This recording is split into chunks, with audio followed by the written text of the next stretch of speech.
Un hombre asesinado, un hombre herido y un vehículo quemado en Turrialba. Estamos frente a casos de ensañamiento en nuestro país. Vamos a consultarle a nuestro compañero, el periodista Gustavo Castro, quien nos informa. Adelante, Gustavo, buenas tardes.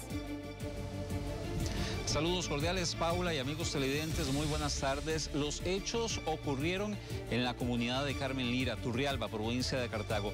Particularmente una comunidad tristemente golpeada por hechos delictivos durante la presente semana. Y es que el martes se reportó un doble homicidio en ese sector y este jueves en la noche el asesinato de un hombre de 35 años. Y en el mismo hecho también resultó herido un joven de 24 años, además un vehículo fue quemado. Al menos 4 sujetos llegaron en un vehículo que fue robado en Pavas a Carmen Lira, Turrialba. Bloquearon el paso y le prendieron fuego al automotor. Según el OIJ, luego hubo una balacera en la que un hombre de apellido Cedeño, de 35 años de edad, resultó muerto. En el acto, un joven de 24 años fue impactado por un balazo en el brazo. Las autoridades ubicaron al menos 60 indicios balísticos, incluso de AK-47. También en las últimas horas, en Paso Canoas, se reportó que un hombre recibió al menos 7 balazos. La mañana de este viernes, agentes del OIJ se trasladaron al hospital de la zona para entrevistar a los médicos que atendieron el caso. ¿Existe ensañamiento en estos hechos? Existen 2 figuras agravantes del tipo penal del homicidio. Una de ellas es la alevosía y otra es el ensañamiento. La alevosía es cuando yo actúo sobre seguro, es decir, que yo espero a alguien, por ejemplo, que sé que va a pasar por un determinado lugar para matarlo. Ahí yo tengo el control de toda la situación.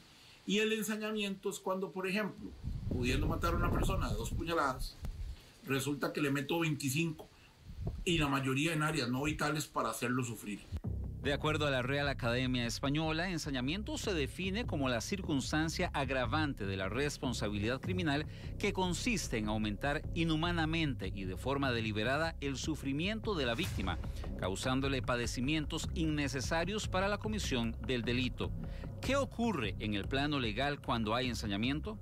Pasa de ser ya no un homicidio simple que tendría penas de 12 a 18 años de conformidad con el artículo 111 del Código Penal, sino que ya pasaría a ser un homicidio calificado que tendría penas mucho mayores. Ya son penas que van de los 20 a los 35 años de prisión, casualmente porque se califica al haber sido demostrada la alevosía o el ensañamiento. ¿Cómo se define la cantidad de años tras las rejas? Y ahí es donde el tribunal valorará el hecho en concreto, las circunstancias del caso, la persona, el agente activo, es decir, la persona que cometió el delito, y hace toda esa ponderación para analizar cuál pena le pone, ya sea la mínima, la máxima o alguna intermedia.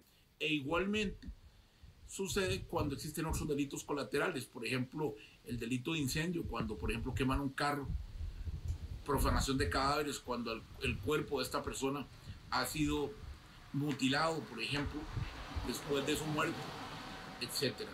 En Carmen Lira de Turrialba, otro hecho sangriento se registró este martes con un doble homicidio. Cartago acumula 9 asesinatos en 2024, 4 más que en el mismo periodo del año anterior. Gustavo Castro, Noticias Telediario.